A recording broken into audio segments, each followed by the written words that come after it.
Assalamualaikum warahmatullahi wabarakatuh. Qala musannif rahimahullahu ta'ala wa nafa'na bihi wa bi ilmihi fid dharain amin ya rabbal alamin. Qala rabbi shrah li sadri wa yassir li amri wa hlul 'uqdatam min lisani yafqahu qawli. Qala la ilma lana illa ma 'allamtana innaka antal alimul hakim wa tub 'alaina innaka antat tawwabur rahim. Yang kemuliakan segenap para sepuh dan jemaah Masjid Agung Al-Ikhlas, alhamdulillah puji syukur kepada Allah Subhanahu wa taala pada malam hari ini kita dapat melanjutkan kajian kita kitab Daqaiqul Akhbar. Mudah-mudahan menjadi nilai ibadah di sisi Allah Subhanahu wa taala. Pada malam hari ini kita akan melanjutkan kajian bab yang ke-29. Al-Babut Tasi'u wal Isrun, bab yang ke-29. Fi dzikri qurbil jannati, yaitu bab di dalam menerangkan tentang dekatnya surga. Qala Allah Ta'ala, Allah Subhanahu wa taala berfirman di dalam Al-Qur'an, di dalam surat Asy-Syura ayat 90-91, wa uzlifatil jannatu lil muttaqin, dan didekatkan apa surga lil muttaqin bagi orang-orang yang bertakwa. Wa burrizatil jahimu lil ghawin, dan akan ditampakkan apa neraka lil ghawina bagi orang-orang yang sesat. Berdasarkan ayat ini, wa bil akhbari, di dalam hadis-hadis dijelaskan, idza kana yaumul qiyamati, apabila telah ada hari kiamat itu, yaqulullahu ta'ala, maka Allah Subhanahu wa ta'ala akan berfirman, ya Jibrilu, wahai Jibril, qarribil jannata, dekatkanlah olehmu surga, lil muttaqina bagi orang-orang yang bertakwa, wa barzil jahima, dan tampakkanlah olehmu al-jahimah terhadap neraka jahanam, lil ghawina bagi orang-orang yang sesat. Fatasirul jannatu ila yaminil arsy, dan kemudian jadilah surga itu berada di sebelah kanan arsy, di sebelah kanan arsy-Nya Allah. Wal jahimu ila yasaril arsy, dan neraka jahanam itu berada di sebelah kirinya arasy. Tsumma yamuddus sirata 'alan nar, kemudian Allah memanjangkan titian siratal mustaqim, 'alan nari, itu membentang di atas api neraka. Wa yunsabul mizanu, dan ditegakkan al-mizanu, apa timbangan amal. Jadi posisi nanti neraka itu sebelah mana, surga itu sebelah mana. Surga itu berada di sebelah kanan aras, sedangkan neraka itu di sebelah kirinya aras. Sedangkan padang mahsyar di sebelah kirinya neraka. Maka satu-satunya jalan untuk kita menuju surga itu Shiratal Mustaqim ini. Yang di bawahnya itu adalah neraka jahanam. Tidak ada lagi tempat lewat, tidak ada jalan alternatif. Kita untuk menuju surga itu pasti melewati Shiratal Mustaqim yang membentang di atas api neraka itu. Itu posisinya, Pak, sesuai yang dijelaskan di kitab ini. Tsumma yaqulullahu ta'ala, kemudian setelah itu Allah berfirman, aina sofi Adam, mana orang yang lemah lembut, yang bersih, Adam. Nabi Adam maksudnya, datuk kita. Wa aina khalili Ibrahim, dan mana kekasihku Ibrahim. Karena Nabi Ibrahim ini digelari dengan Khalilullah atau kekasih Allah. Wa aina kalimi, dan mana kalamku Musa, yaitu Nabi Musa. Dan Musa digelari juga kalamullah karena beliau ketika menerima wahyu dari Allah di Bukit Tursina itu langsung berbicara dengan Allah Subhanahu wa taala. Makanya digelari dengan kalimullah atau kalamullah. Wa aina ruhi Isa, dan mana ruhku Isa, Nabi Isa. Wa aina habibi Muhammad, dan di mana kekasihku Nabi Muhammad sallallahu alaihi wasallam.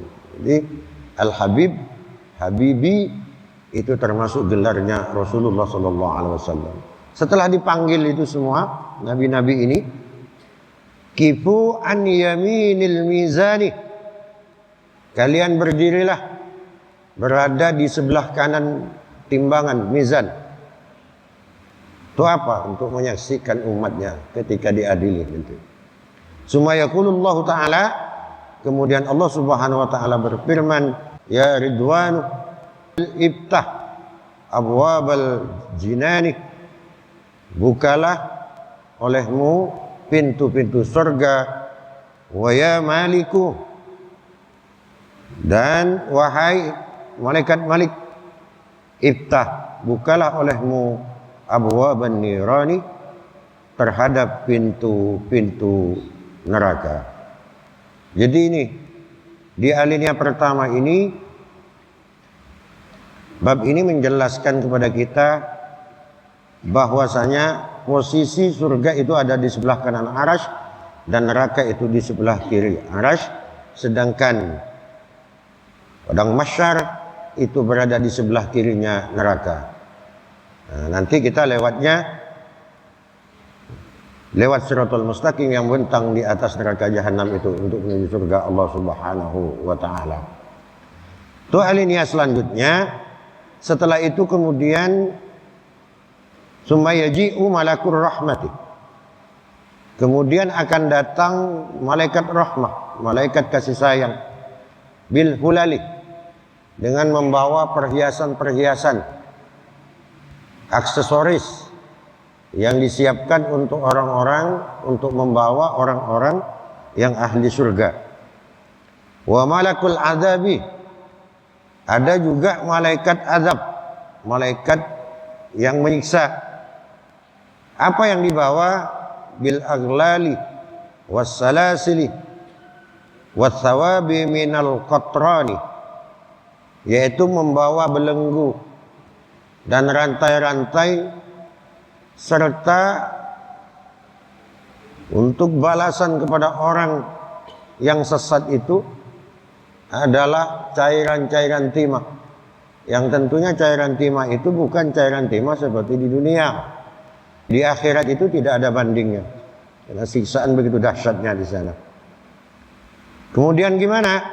Yunadil munadi, kemudian ada panggilan dari Allah Subhanahu wa taala, ya ma'syaral khalaiki, wahai sekalian makhluk, unzuru ilal mizani, lihat oleh kalian semua ke timbangan amal, ke mizan. Fa innahu, karena sesungguhnya di mizan itu yuzanu amalu fulan ibni fulanin, sedang diadakan pengadilan, menimbang amalnya si fulan bin fulan.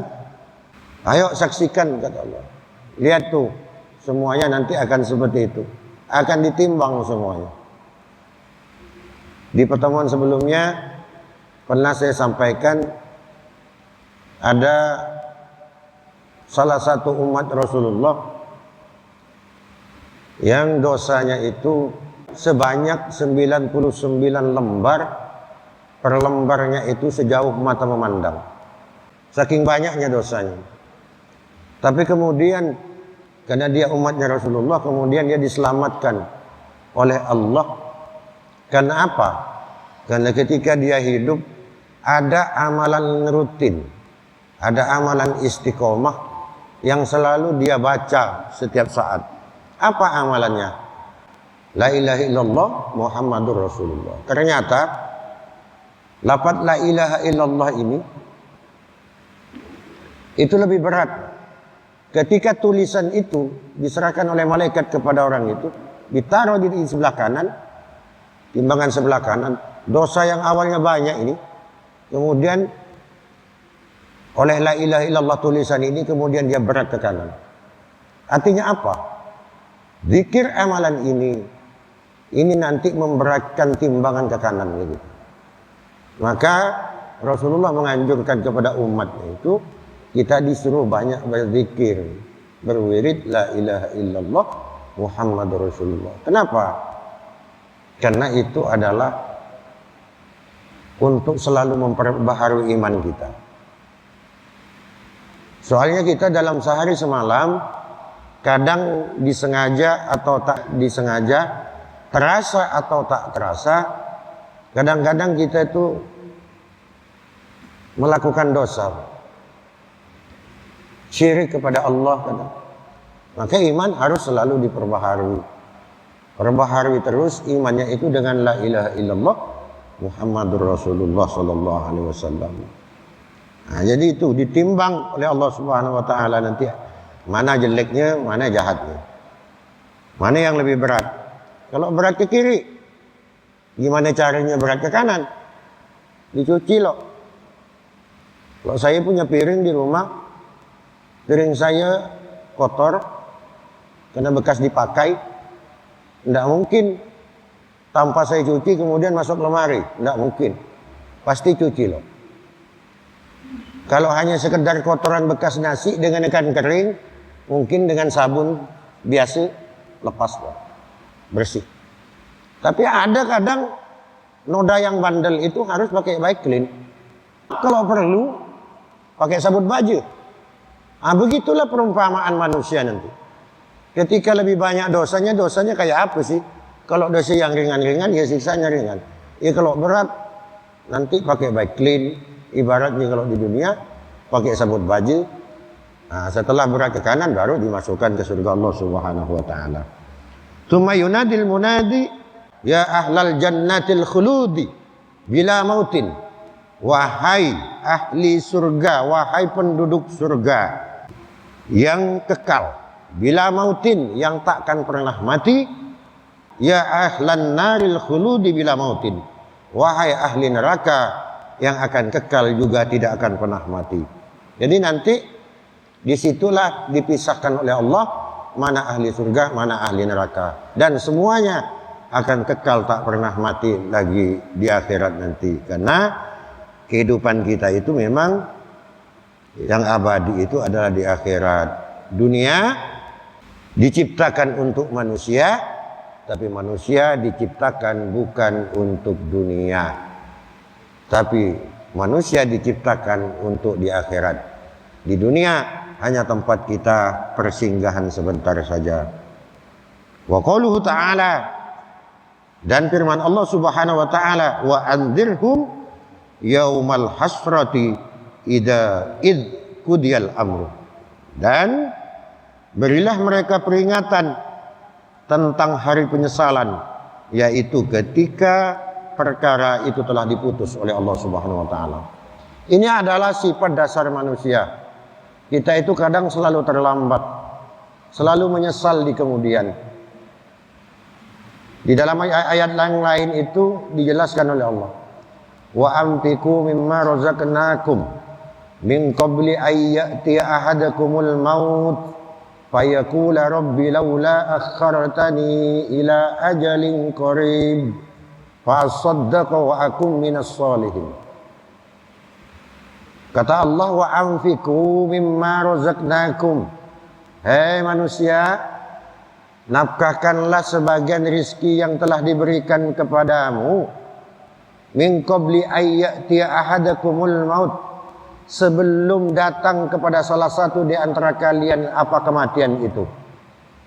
Fayaqula, kemudian dia berkata, Rabbi, Tuhanku, laula akhartani, kenapa tidak engkau akhirkan ni kepadaku ila ajalin qarib, terhadap ajalku sebentar saja.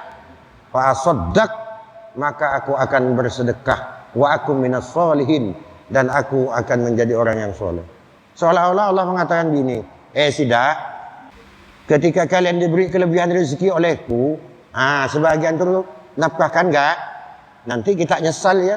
Nanti baru kita udah mati, baru kita mau ngomong, ya Allah, undurkanlah nyawaku ya Allah. Sebentar ya. Yang sebentar ini akan kumanfaatkan untuk bersedekah. Kenapa yang disebut sedekah? Pak Sodak. Kenapa bukan sholat tahajud? Bukan haji? Kok sedekah? Karena sedekah itulah pahala yang akan mengalir selamanya. Meskipun jasad ini telah tidak ada di permukaan bumi ini, maka sedekah, itu adalah sifat dasar kita manusia ini. Jadi itu kita nanti akan melewati neraka jahanam yang di atasnya terbentang yang namanya Shiratal Mustaqim. Shiratal Mustaqim itu jalannya itu 1000 tahun menanjak, 1000 tahun perjalanan mendatar, 1000 tahun menurun. Jadi 3000 tahun perjalanan. Kalau perjalanan biasa nanti orang-orang yang berdosa, tak nyampe dia nanti ke surga itu. Di tengah udah jatuh, baru melangkah udah jatuh. Ada yang beberapa langkah jatuh, ada beberapa langkah, ada beratus langkah, macam-macam. Jadi 3 itu. Terus Shiratal Mustaqim itu nanti akan ada 7 pos. 7 pos ini yang akan kita lewati. Perumpamaannya kayak kita misalnya kemana? Ke Malaysia misalnya. Tak mungkin di perbatasan itu kita seenaknya lewat, Pak.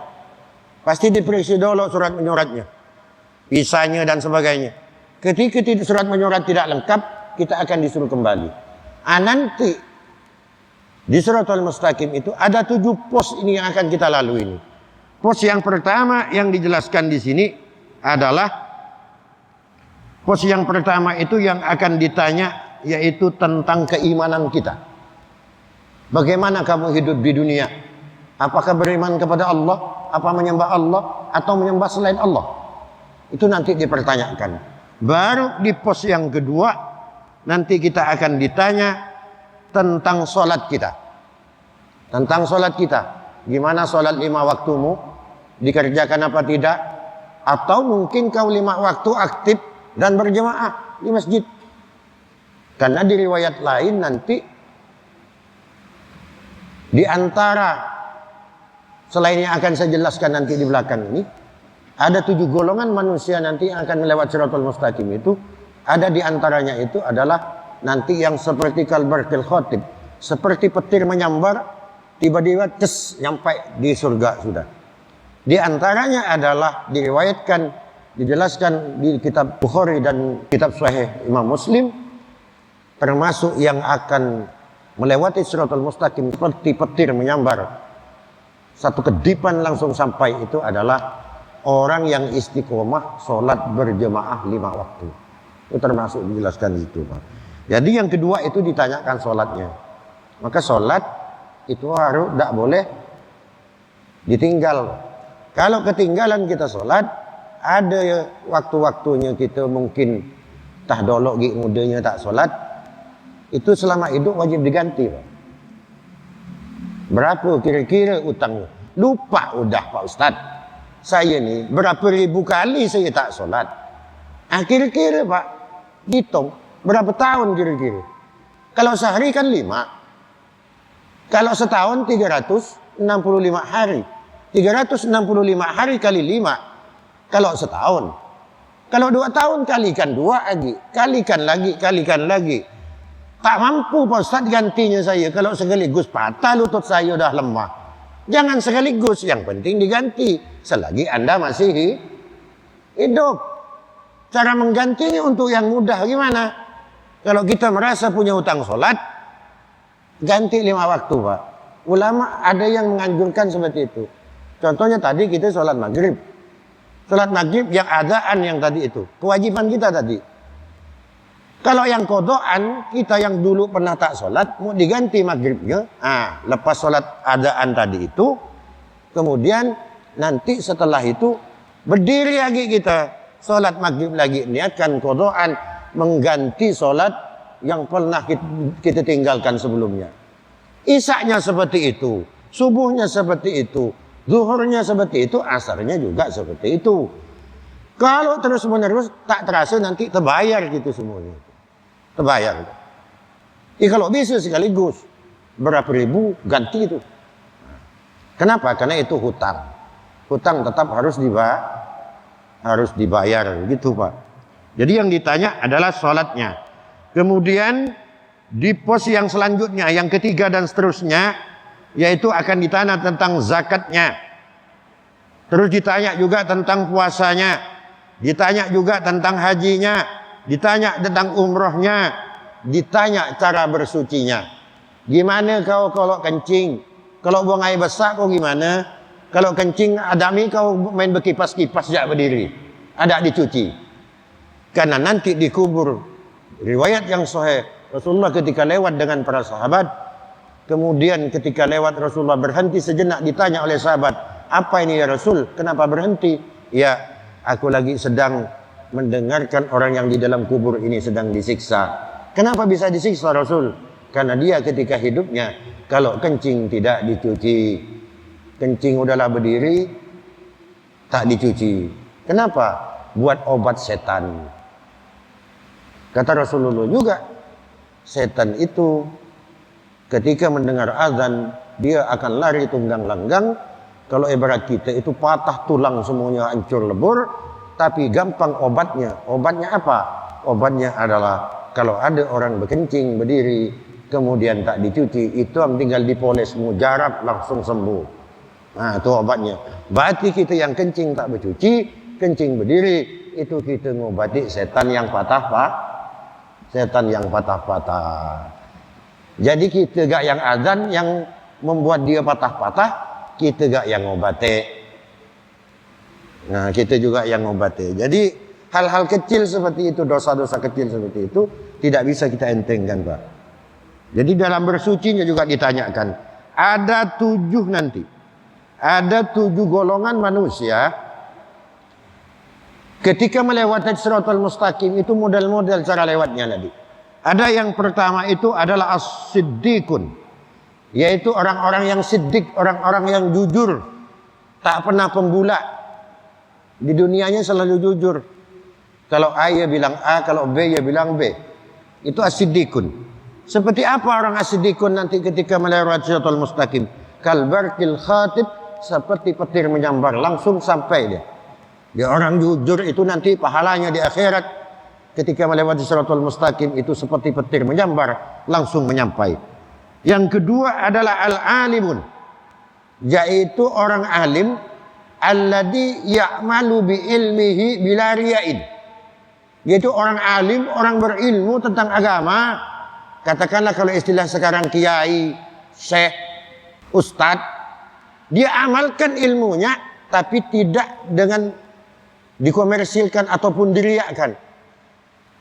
Diamalkan seperti itu. Maka orang yang alim seperti ini nanti kecepatan dia melewati Shiratal Mustaqim itu seperti angin yang bertiup kencang. Itu kalau orang yang alim yang mengamalkan ilmu. Terus yang ketiga, yang melewati Shiratal Mustaqim itu al-budala'u, yaitu orang-orang yang dikasihi Allah, yang disayangi Allah. Siapa orang ini? Orang ini adalah orang yang suka sayang, suka mempunyai kasih sayang kepada sesama ketika hidup di dunia. Irhamu man fil ardi yarhamkum man fis sama. Kasihilah, sayangilah apa yang ada di bumi, maka akan sayang kepadamu apa yang ada di langit. Artinya kita kepada sesama tidak boleh kasar.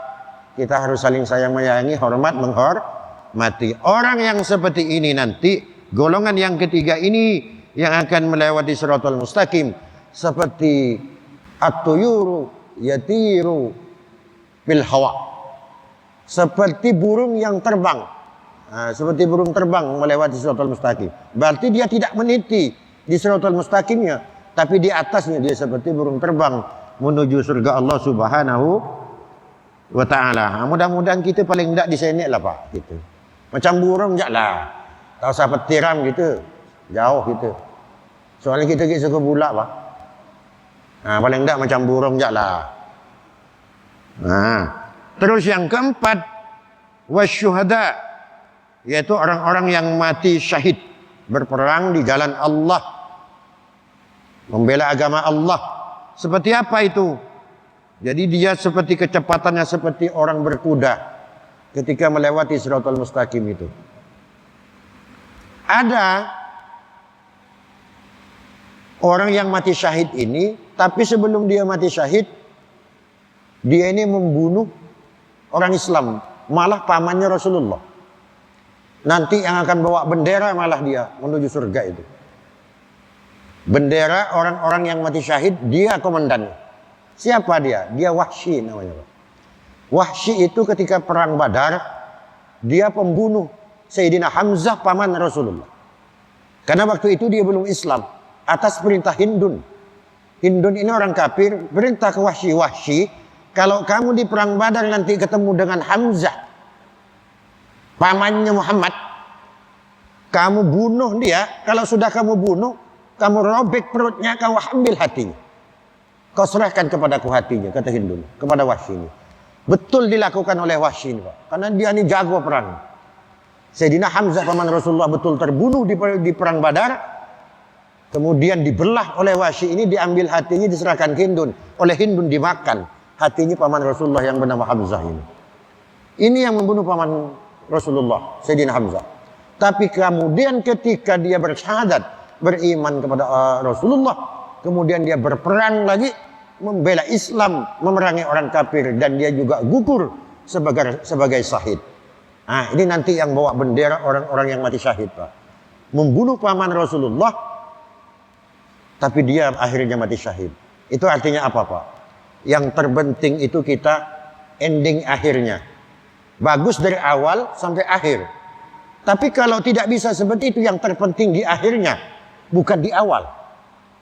Coba kita lihat, bukankah Sayyidina Umar bin Khattab, bagaimana Sayyidina Umar bin Khattab yang akan membunuh Rasulullah sallallahu alaihi wasallam, tapi hari ini dia kuburannya berdampingan dengan Rasulullah.